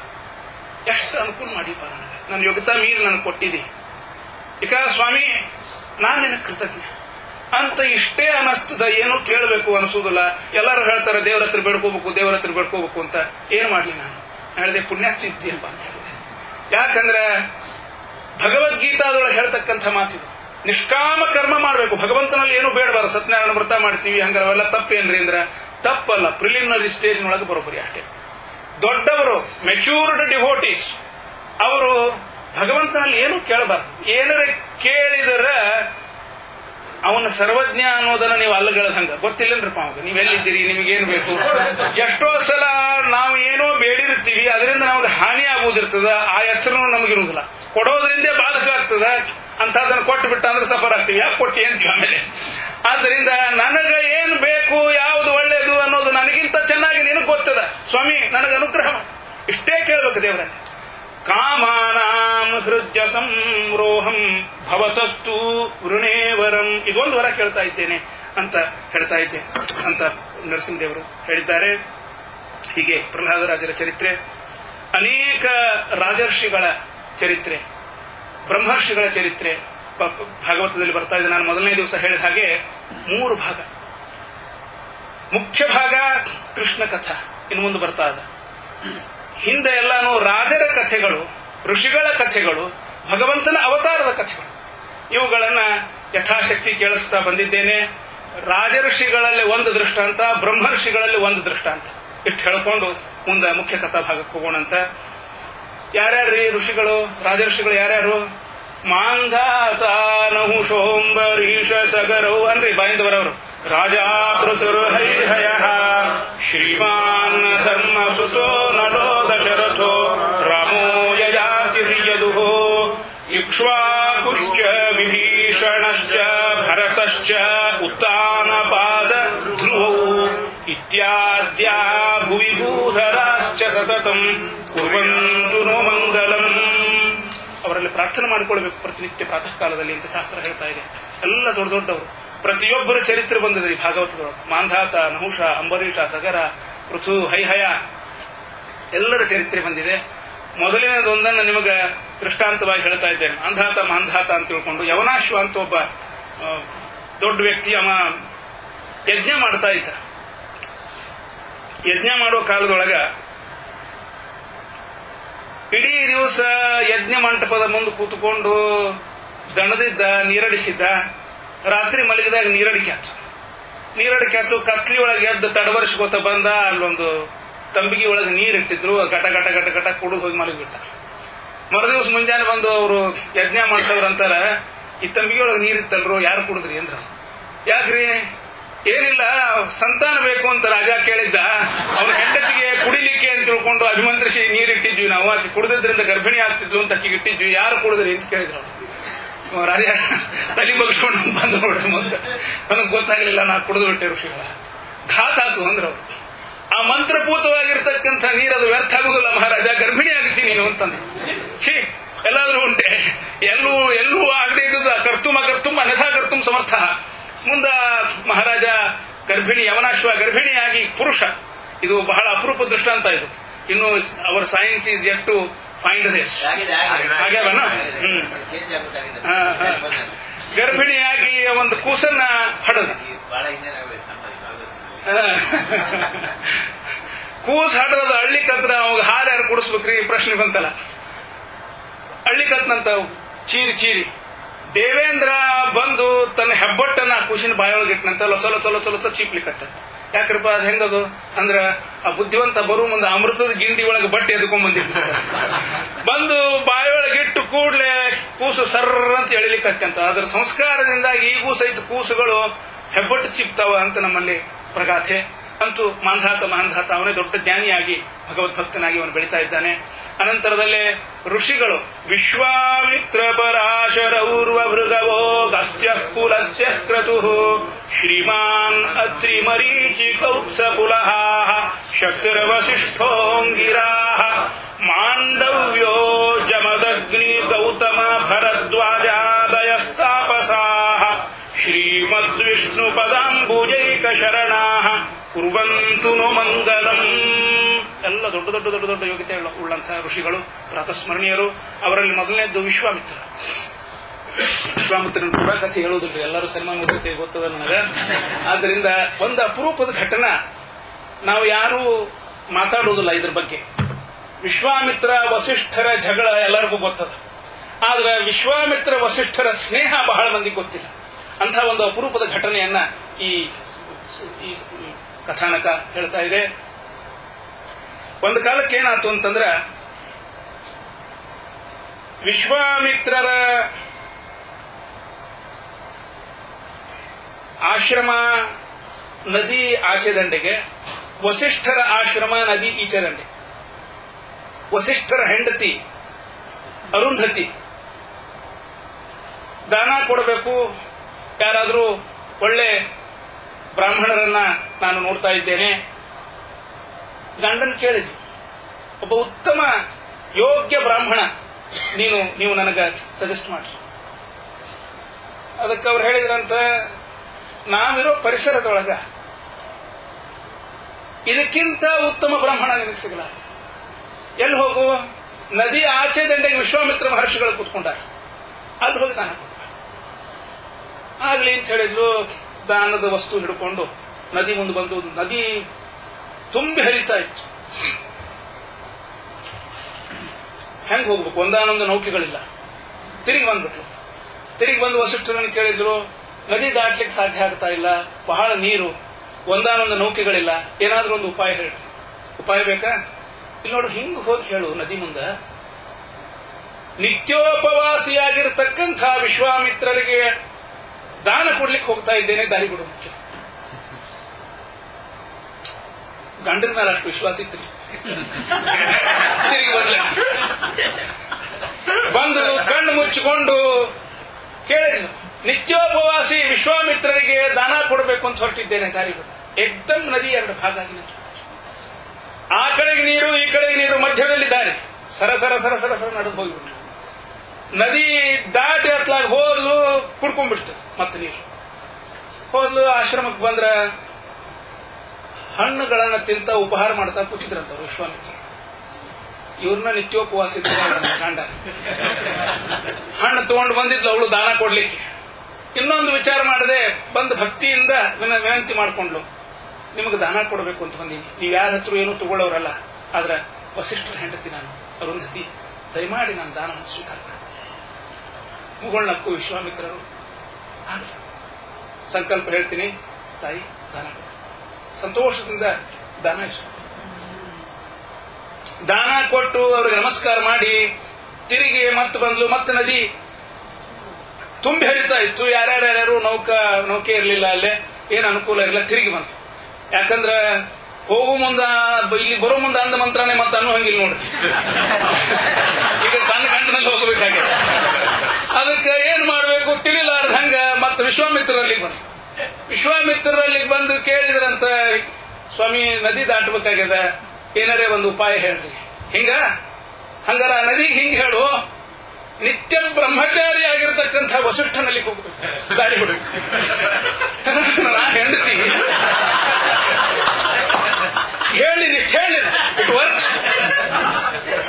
ಬಂದು ನದಿಗೆ ಬಂದು ಅವಳು ಹೇಳ್ಕೊಂಡ್ಲಂತ. ಒಳಗಿಂದೊಳಗ ಅನುಮಾನ, ಇದು ವರ್ಕ್ ಆಗ್ತದೆ. ದೊಡ್ಡವರು ಋಷಿಗಳು ಹೇಳ್ಯಾರ, ಅನುಮಾನ ಮಾಡ್ತಕ್ಕಂಥಲ್ಲ. ನಿತ್ಯ ಬ್ರಹ್ಮಚಾರಿ ಆಗಿರ್ತಕ್ಕಂಥ ವಸಿಷ್ಠ ಮಹರ್ಷಿಗಳಲ್ಲಿ ಹೋಗ್ತಾ ಇದ್ದೇನೆ, ದಾರಿ ಕೊಟ್ಟು ಸಟ್ಟ ನದಿ ದಾರಿ ಕೊಟ್ಟಂತ. ಆಶ್ಚರ್ಯ, ಸಂತೋಷ ಎರಡೂ ಆಗಿದ್ದ. ಸರ ಸರ ಸರ ಸರ ನಡ್ಕೊಂಡು ಆಶ್ರಮಕ್ಕೆ ಬಂದಾಳ. She couldn't wait to question her husband. ಮನೆಗೆ ಬಂದವರ ವಸಿಷ್ಠರು ಕೇಳಿದ್ರಂತ, ದಾನ ಕೊಟ್ಟು ಬಂದ್ಯ, ಮುಂದಿನ ಮಾತು ಹೆಂಗಾರ ಇರಲಿ, ನನಗೆ ನಿಮ್ಮ ಹತ್ರ ಪ್ರಶ್ನೆ ಕೇಳೋದು. ಏನು ಪ್ರಶ್ನೆ? ಏನಿಲ್ಲ, ನಿತ್ಯೋಪವಾಸಿ ಅಂತ ಕರೆದ್ರಿ, ಹಣ್ಣು ತಿನ್ಕೋತ ಕೂತಿದ್ದ ಆ ಮನುಷ್ಯ. ನಿತ್ಯ ಬ್ರಹ್ಮಚಾರಿ ಅಂತ ಅವ್ರು ನಿಮ್ಮನ್ನು ಕರೆದ್ರು, ಇಲ್ಲೇ ಹೇಳ್ತಿದ್ರೆ ನಿಂತೀನಿ, ನಡೀತ್ ನಾನು. ಏನಿದೆ ನಿಮ್ಮಿಬ್ಬರಿಗೂ ಇದು? ಅವ್ರು ಹೇಳಿದ್ರಂತ, ಇಲ್ಲೋಡು, ಉಪವಾಸಿ ಅಂದ್ರೆ ಏನರ್ಥ? ಉಪವಾಸಿ ಭಗವಂತನ ಹತ್ರ ವಾಸ ಮಾಡ್ತಕ್ಕಂಥ. ಈ ಹಣ್ಣು ಪಣ್ಣು ಏನಿದೆ ಎಲ್ಲರೇ ನೆಗ್ಲಿಜಿಬಲ್. ಸಂತತ ಭಗವಂತನ ಚಿಂತನೆ ಮಾಡತಕ್ಕಂಥ ಮಹರ್ಷಿ. ಆದ್ದರಿಂದ ನಿತ್ಯೋಪವಾಸಿ, ನಿತ್ಯದಲ್ಲೂ ಭಗವಂತನ ಸಮೀಪದಲ್ಲಿ ವಾಸ ಮಾಡ್ತಕ್ಕಂಥ. ಅದು ಬರೋಬ್ರಿ ಆತ್ರಿ. ಇನ್ನೊಂದ್ರಲ್ಲೂ ಏನು ಹೇಳಿದ್ರಂತ ವಿಶ್ವಾಮಿತ್ರ ಮಹರ್ಷಿಗಳು, ಜ್ಞಾನಿಗಳು. ಬ್ರಹ್ಮಚಾರಿ ಅಂದ್ರೆ ಏನರ್ಥ? ನಮ್ಮ ಸ್ವಾಮಿನ ಷೋಡಶಸ್ತ್ರೀ ಸಹಸ್ರೇಶ ಸ್ತ್ರೀಭಂಗಿ ಮಧುರಾಕೃತಿ ಅನಾದಿ ಬ್ರಹ್ಮಚಾರಿ ಚ ಕೃಷ್ಣಾವಸನ ಕರುಷಕ. ಷೋಡಶಸ್ತ್ರೀ ಸಹಸ್ರೇಶ 16,000 ಚಿಲ್ಲರ ಹೆಂಡಂದ್ರು ಉಳ್ಳವ ಅಂತ ಅವನನ್ನು ಸ್ತೋತ್ರ ಮಾಡ್ತೀವಿ. ಮುಂದ ಅನಾದಿ ಬ್ರಹ್ಮಚಾರಿ ಅಂತ ಸ್ತೋತ್ರ ಮಾಡ್ತೀವಿ. ಬ್ರಹ್ಮಚಾರಿ ಇನ್ನೂ ಇದ್ದಾನ, 16,000 ಹೆಂಡಂದ್ರು ಇದ್ದಾರೆ. ವಿರೋಧ ಅಲ್ಲೇನ್ರಿ ಅವೆರಡರೊಳಗ? ಅಂದ್ರೆ ಅಲ್ಲ ಅಂತ ಹೇಳ್ತಾರೆ.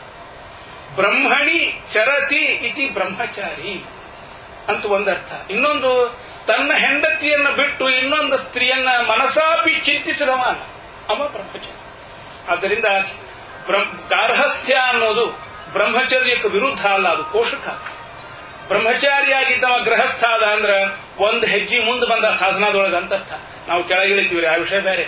ಅಂತೂ ಬ್ರಹ್ಮಚಾರಿ ಬ್ರಹ್ಮಚಾರಿ ಅಂತ ಕರಿತಾ ಇದ್ದಾರೆ ಅವರನ್ನ. ಹಿಂಗ ವಸಿಷ್ಠರಿಗೂ ವಿಶ್ವಾಮಿತ್ರರಿಗೂ ಸಖ್ಯ ಇತ್ತು. ನಾನಾಗಲೇ ಹೇಳಿದ್ನಲ್ಲ, ಋಷಿಗಳಾಗ್ಲಿ ದೇವತೆಗಳಾಗ್ಲಿ ಅವರು ಮನುಷ್ಯ. ಏನೋ ಒಂದು ಕುನಸಿನಿಂದ ವಿಶ್ವಾಮಿತ್ರರು ವಸಿಷ್ಠರ 100 ಮಕ್ಕಳನ್ನ ಕೊಂದು ಬಿಟ್ಟಿದ್ರು. ವಸಿಷ್ಠರಿಗೆ ಬಹಳ ಸಂತಾಪ. ತಿರುಗಿ ವಿಶ್ವಾಮಿತ್ರರನ್ನು ಹೊಡಿಲಿಕ್ಕೆ ಹೋಗ್ಲಿಲ್ಲ ಅವರು. ಅವ್ರೇನು ಮಾಡಿದ್ರು? ಶಾಂತರು ಮಹರ್ಷಿ ಅವರು. ವಿಶ್ವಾಮಿತ್ರಿಗೆ ಇನ್ನೂ ಒಂದು ಸ್ವಲ್ಪ ಕ್ಷಾತ್ರ ರಕ್ತ ಇತ್ರಿ ಮನೆಯೊಳಗೆ. ಏನು ಮಾಡಿದ್ರು ಅವರು? ಬಹಳ ಸಂಕಟಾತು. ತಾಳ್ಕೊಳ್ಳಿಕ್ಕಾಗದೆ ಬೆಟ್ಟದ ಮ್ಯಾಲ ಹೋಗಿ ಕಲ್ಲು, ದೊಡ್ಡ ಬಂಡಗಲ್ಲು ಕಟ್ಟಿಕೊಂಡು ಮೈಗೆಲ್ಲಾನು ಹಗ್ಗ ಬಿಗಿದುಕೊಂಡು ಕೆಳಗ ನದಿ ಮ್ಯಾಲಿಂದ ಉರುಳಿ ಬಿಟ್ರಂತ. ಉರುಳಿದ್ರ ನದಿಯೊಳಗೆ ಬಿದ್ದ ಮೇಲೆ ಬಿಡಿಸ್ಕೊಳ್ಳಿಕ್ಕಾಗಿರಬಾರದು, ಹಂಗ ಮತ್ತೆ ಸರಳ ಮುಳುಗಿರ್ಬೇಕು ಒಳಗೆ. ಕಲ್ಲು ಕಟ್ಟಿಕೊಂಡು ಮಹಾನುಭಾವರು ಒಳಗೆ ಬಿದ್ರ ಆ ನದಿ ಅಂತ್ಯಂತ ನನಗೇನು ಅಪವಾದ ಇದು, ಇಂಥ ಋಷಿನ ತಗೊಂಡು ಹೋದ್ರು ಅಂತ ತಿಳ್ಕೊಂಡು ಆದ್ದರಿಂದ ಕಟ್ಟನ್ನ ಬಿಚ್ಚಿ ಆ ಕಲ್ಲನ್ನ ದೂರ ಸರಿಸಿ ಅವರನ್ನು ತೇಲಿಸಿ ಮೇಲಕ್ಕೆ ತೆಗೆದುಕೊಂಡು ಬಂದಿದ್ದಾಳೆ ನದಿಗೆ. ವಿಪಾಶ ವಿಪಾಶ ಅಂತ ಹೆಸರಾಗಿದೆ. ಪಾಶ ಅಂದ್ರೆ ಹಗ್ಗ, ಅದನ್ನ ಬಿಚ್ಚಿದವಳು ಅಂತ. ಅಂತರಂಗದೊಳಗ ಬಹಳ ದುಃಖ, ಎಲ್ಲ ಸಾಯಲಿಕ್ಕೂ ನನಗೆ ಅನುಕೂಲ ಇಲ್ಲೇನೋ, ಎಷ್ಟು ದುರದೃಷ್ಟಶಾಲಿ ನಾನು ಅಂತ ವಸಿಷ್ಠರು ಮತ್ತು ಆಶ್ರಮಕ್ಕೆ ಬಂದಿದ್ದಾರೆ. ಆಶ್ರಮದೊಳಗೆ ಕೂತ್ರ ಮಕ್ಕಳ ವೇದಕೋಶ, ಆ ಹೋಮದ ದೃಶ್ಯ, ಅವರು ಪ್ರವಚನ ಪಾರಾಯಣ ಪಾಠ ಮಾಡತಕ್ಕಂಥ ದೃಶ್ಯ ಕಣ್ಮುಂದೆ ಬರೋದು. ಛೀ, ಇಲ್ಲಿ ನಾನು ಕೊಡೋದು ಸಾಧ್ಯ ಇಲ್ಲ ಅಂತ ಅಲ್ಲಿಂದ ಹೊರಟು ಬಿಡ್ತಾ ಇದ್ದಾರೆ. ಅರಣ್ಯದೊಳಗ ಗೊತ್ತು ಗುರಿ ಇಲ್ಲದೇನೆ ಎಲ್ಲಾದ್ರೂ ಹೋಗಿ ಜೀವನ ಮುಗಿಸಿಬಿಡಬೇಕು. ಈಗ ಇದು ನದಿ ತಗೊಳ್ಳಿಲ್ಲ, ನನ್ನ ಮತ್ತೊಂದೇನಾದ್ರೆ ಬೇರೆ ಉಪಾಯ ಮಾಡಬೇಕು, ಜೀವನವನ್ನು ಕೊನೆಗೊಳಿಸಿಕೊಳ್ಬೇಕು. ಈ ಸಂಕಟ ಪುತ್ರ ಶೋಕೋ ನಿರಂತರಂ ಅಂತ ಹೇಳ್ತಾ ಇದ್ದಾರೆ. ಹಂಗ ಕಡತನಕ ಇದನ್ನ ನನ್ನ ಕಡೆ ಸಹಿಸುವುದಾಗುದಿಲ್ಲ ಅಂತ ಸಂಕಟ ಪಡ್ತಾ ಹೋಗ್ತಾ ಇರೋ ಕಾಲದೊಳಗ ಹಿಂದಿನಿಂದ ಅದೃಶ್ಯಂತಿ ಅದೃಶ್ಯಂತಿ ಅಂತ ಹೆಸರು ಸೊಸೆ, ಶಕ್ತಿ ಋಷಿಯ ಹೆಂಡತಿ, ಅವಳು ಬರ್ತಾ ಇದ್ದಾಳೆ. ಅಳತಾ ಹೇಳಿದ್ಲಂತ, ಬೇಕಾದಷ್ಟು ಹೇಳಿದ್ಲಂತ, ಮಾವನವರಿಗೆ ಹೋಗ್ಬೇಡ್ರಿ ಅಂತ. ಇಲ್ಲವಾ, ನನ್ನ ಕಡೆ ತಾಳ್ಕೊಳ್ಳೋದಾಗುದಿಲ್ಲ.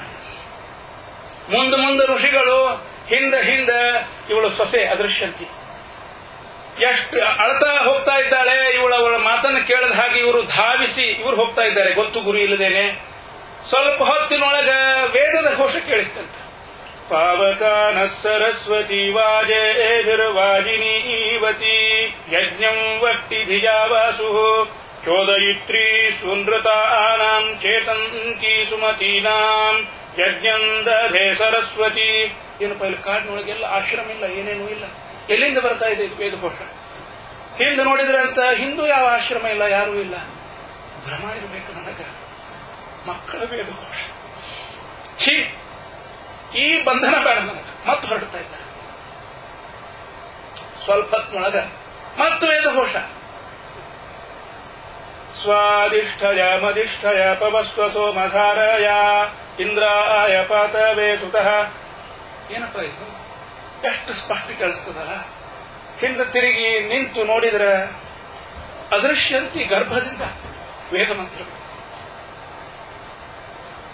ಕೇಳಿದ್ರಂತ. ಎಲ್ಲಿದಮ್ಮ ಇದು ವೇದಧ್ವನಿ?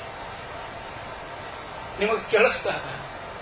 ನನ್ನ ಕೂಸು ವಾತಾವರಣದ ಪ್ರಭಾವದಿಂದ ಗರ್ಭದಲ್ಲಿಂದಲೇ ಮಂತ್ರೋಚ್ಚಾರಣೆ ಮಾಡ್ತಾ ಇದ್ದ. ಕೂಡಲೇ ತಿರುಗಿಬಿಟ್ಟ. ನನ್ನ ಮನೆಯೊಳಗ, ನನ್ನ ಆಶ್ರಮದೊಳಗ ಮತ್ತೆ ವೇದದ ಘೋಷ ಕೇಳ್ತಾ ಇದ್ದ. ನಡಿ ಮರಿಕೊ, ಆ ಮಗುವಿಗೆ ನಾನು ಪಾಠ ಹೇಳಿ ಅವನನ್ನು ವಿದ್ವಾಂಸನಾಗಿ ಮಾಡ್ತೀನಿ ಅನ್ನೋ ಆಸೆಯಿಂದ ತಿರುಗಿ ಬಂದ್ರಂತ. ಅವರೇ ಮುಂದೆ ಪರಾಶರರು ಅಂತ ಶಕ್ತಿ ಋಷಿಯ ಮಗ. ಆ ಪರಾಶರರಿಂದ ವೇದವ್ಯಾಸರು ಬಂದಿದ್ದಾರೆ. ವಾಸಿಷ್ಠ ಕೃಷ್ಣ ಅಂತ ಹೆಸರು ವೇದವ್ಯಾಸರಿಗೆ. ಯಾಕೆಂದ್ರೆ ವಸಿಷ್ಠನ ಮನೆತನದಲ್ಲಿ ಬಂದಿರತಕ್ಕಂಥವ್ರು. ಆ ವಾಸಿಷ್ಠ ಭಗವಂತನ ಅವತಾರ ಆದ್ದರಿಂದ ಅವರು ಕೃಷ್ಣರು. ವಾಸಿಷ್ಠ ಕೃಷ್ಣ ಆಗಿರತಕ್ಕಂಥ ವೇದವ್ಯಾಸರು ಯಾದವ ಕೃಷ್ಣನ ಕಥೆಯನ್ನು ಹೇಳ್ತಾ ಇದ್ದಾರೆ. ಅದು ಶ್ರೀಮದ್ ಭಾಗವತ ಅಂತಕ್ಕಂಥ ಗ್ರಂಥ. ಮುಂದೆ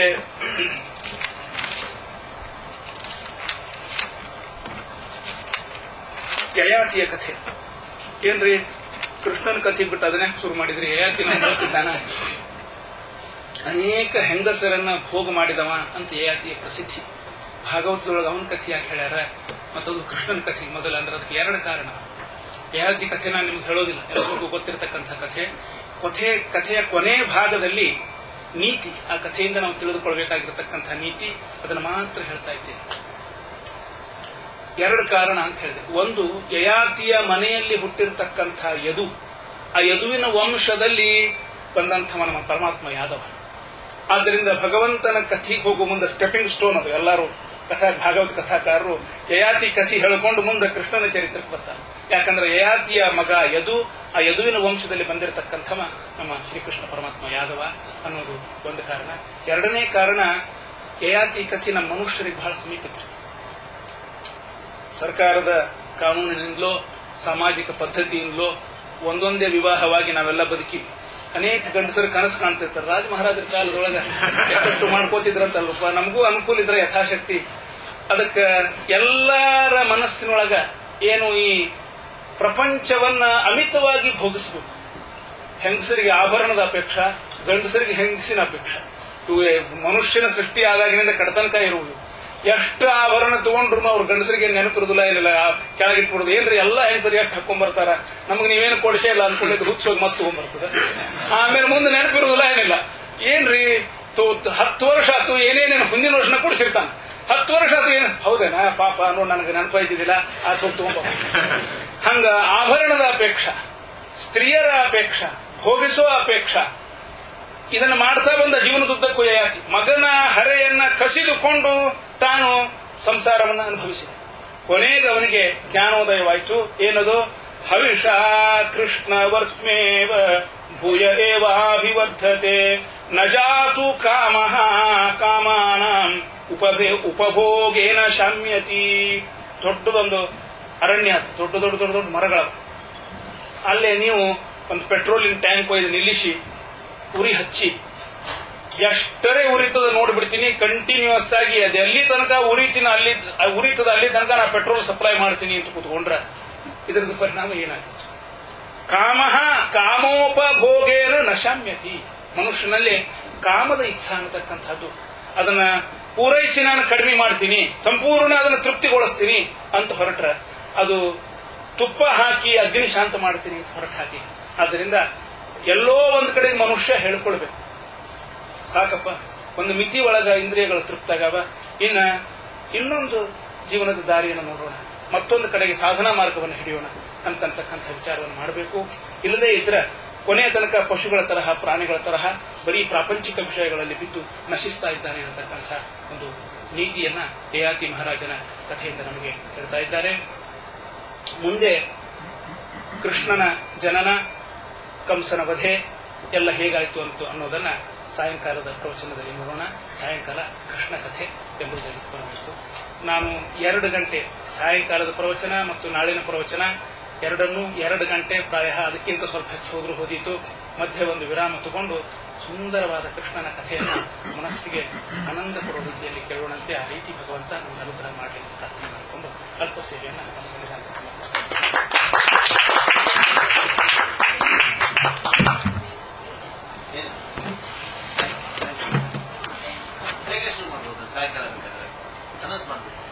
ಇವಾಗ ಎಷ್ಟೊತ್ತಿಗೆ ಅಂತೀರಿ?